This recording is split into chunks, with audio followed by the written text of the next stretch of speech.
In the name of the Father, the Son, and the Holy Spirit. Amen. Still an experiment. See, I don't get the light right. Eventually, I'll figure it out, I got something exciting to talk about. Something very exciting, in my opinion. We live in difficult times. I talk about this all the time in my parish. I don't know if they're getting tired of me or not. I hope they're not getting tired, because we live in very, very difficult times. And there's going to be apostasy. And it might even be among us. Maybe it'll be us. Maybe it'll be me. Maybe it'll be you. But apostasy is not the end. Unless, of course, you die an apostate. So you could become apostate and by the grace of God be delivered. And it might be a difficult deliverance. But after that, you're with the angels. You're in paradise. You're with God. So I'm reading this book that I've talked about before, the Synaxarion. Fantastic. Get it. Absolutely get it. Somebody asked me where to get it, and there's a press, and I don't remember it. Serbian Orthodox Church, please put in the comments what the name of that press is. You should get it. You got $200, get it, okay? So I'm reading it every day, or sometimes twice a day. I'm definitely keeping up with the lives of the saints, and so I read them today, right? And got home from liturgy and read about the saints of the day from while I had some coffee. Now, one of these saints is the memory of the Holy Martyrs Philemon, Apollonius, and their companions, and the governor Arianus and 4 bodyguards. Now, there's lots of lives of martyrs. It's good to read all of them.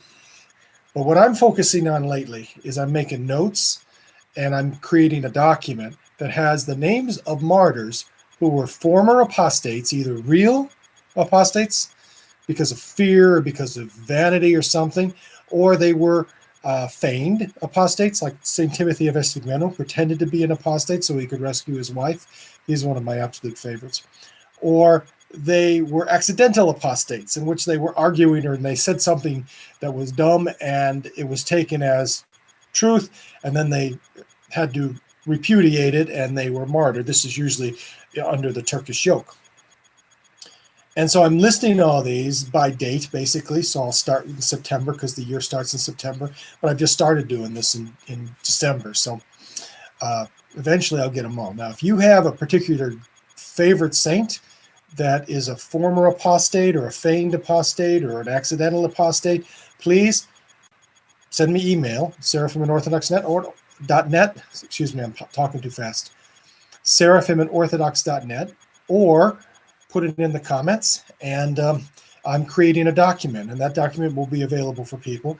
And I think if we have the strength in our daily prayers, we should do a prostration to each one of these saints and ask them for our prayers for help, because one of us might become an apostate. Let's not act like we're so tough.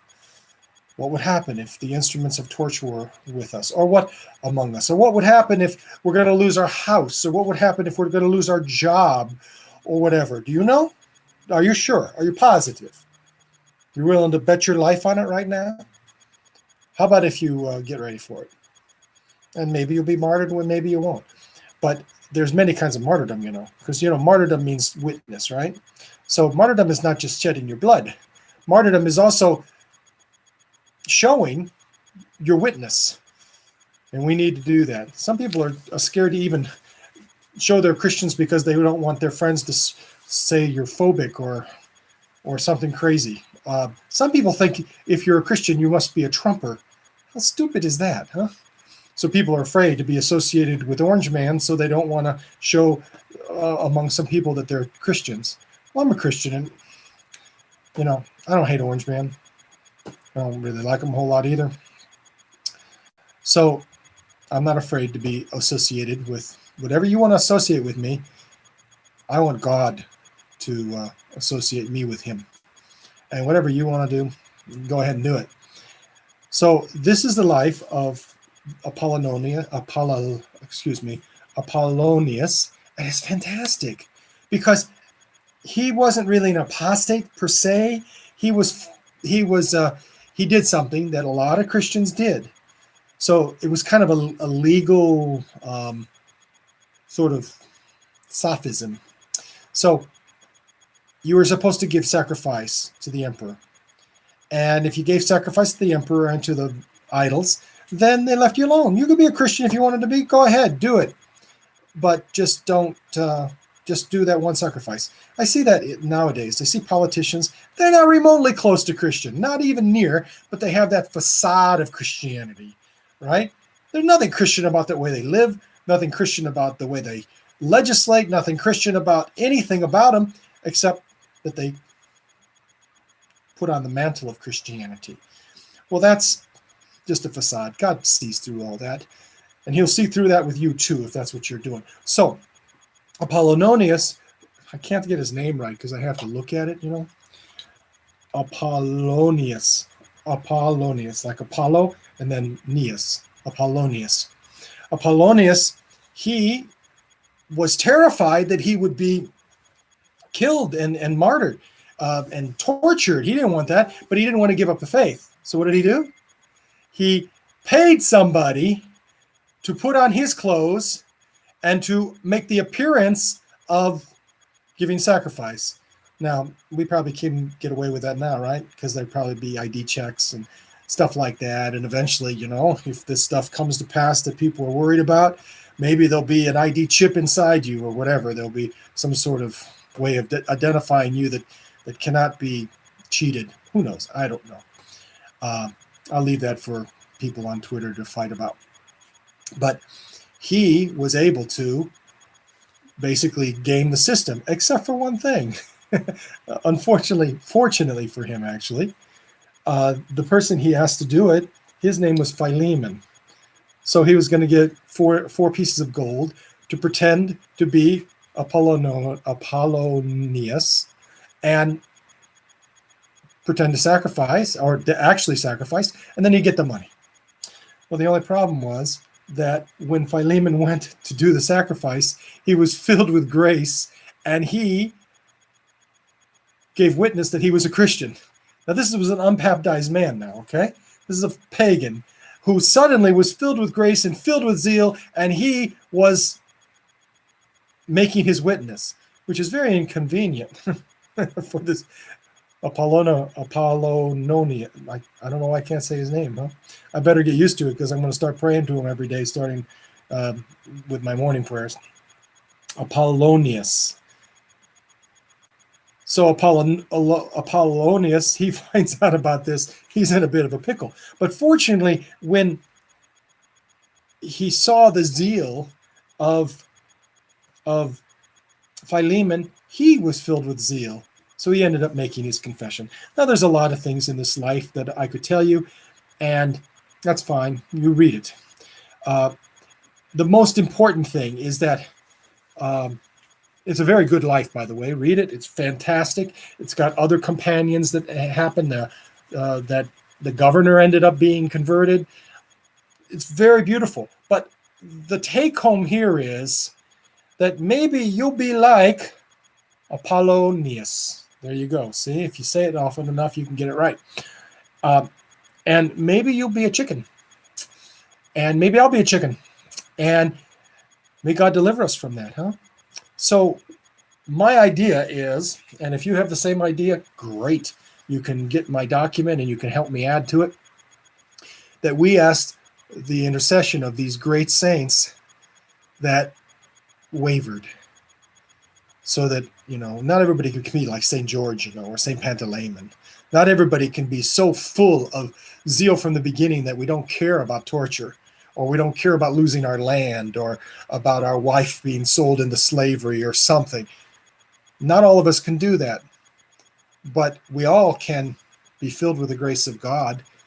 And so I'm going to ask these saints every day to pray for me and pray for you and pray for everyone, so that when there's an hour of need, a terrible hour of need, that we are able, by the grace of God, to come to our senses. Or maybe we never lose our senses. I don't know. I'm not prepared to say I'll never lose my senses, but I am a Christian, and that's all I am. That's all I identify as, is a Christian made in the image of God. And may God help me to make that identification, whether it means that I have to go to jail for things I've said on the internet, which would be called hate speech, or whether I'm put to trial, whether I am tortured, whether I lose my lands, my job, whatever happens, may I always say I am a Christian, and the same for you. So through the prayers of saints like Saint Apollonius, may we be saved. I hope that this is a good idea to you. And if you like it, then send me email, seraphim@orthodox.net, and you can also comment here, and I'll see it. I'll tell you my favorite apostate saints. One was a feigned apostate, and the other was a real apostate. The first one, St. Timothy of Esphigmeno, I commemorate him in every service I commemorate him. He had a wife who, different stories say that she actually did apostatize and became part of a harem because probably vanity or whatever. Or some say that she was just taken by a Muslim. So he pretended to be a Muslim, accepted circumcision, pretended to be a Muslim, and then he could claim his wife because the Muslims would allow that to happen. Then he and she went off to monasteries, and he was working out his salvation in the monastery, but he just couldn't. He had to endure martyrdom.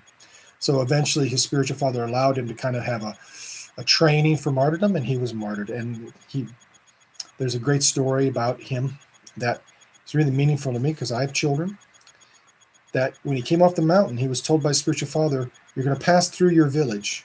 Do not talk to your daughters. Don't do it because you'll get weak. And so his daughter saw him and they ran after him, and he ran away. But eventually they found out everything when he made his martyrdom, he made his witness. Such a beautiful, incredible story. I want to have St. Timothy of Esphigmeno running away from his daughters, maybe like a life icon, running away from his daughters, and then also the martyrdom, and then maybe there was some of his bloody garments which were returned to the daughters, maybe a three-piece icon in the back of the church. We'll see. And then the other one is St. James, the Persian, who was a real honest to goodness, honest to badness, apostate. He, because of vanity, he apostatized to take on the religion of his king, Zoroastrianism, right? Fire worship. And his wife sent him a letter saying, you're no longer my husband. And I think it was his mother as well. And he came to his senses.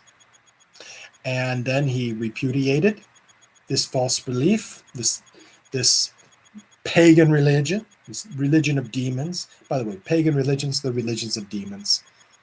And maybe you don't want to say that. Maybe that's not politically correct for you, but they are. And so he endured a terrible, incredible martyrdom because of the anger of the king, who formerly loved him as a son, but not anymore. I love him very, very much. So I pray to St. Timothy of Esphigmeno and St. James the Persian all the time and in all of the services. And they're going to be at the top, kind of out of order in terms of date.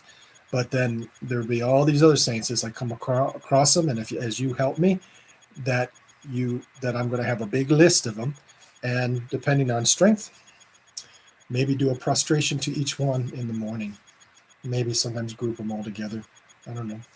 Eventually, it'll probably be 100 or more. Huh? So we'll see how that goes for a fat old man such as myself.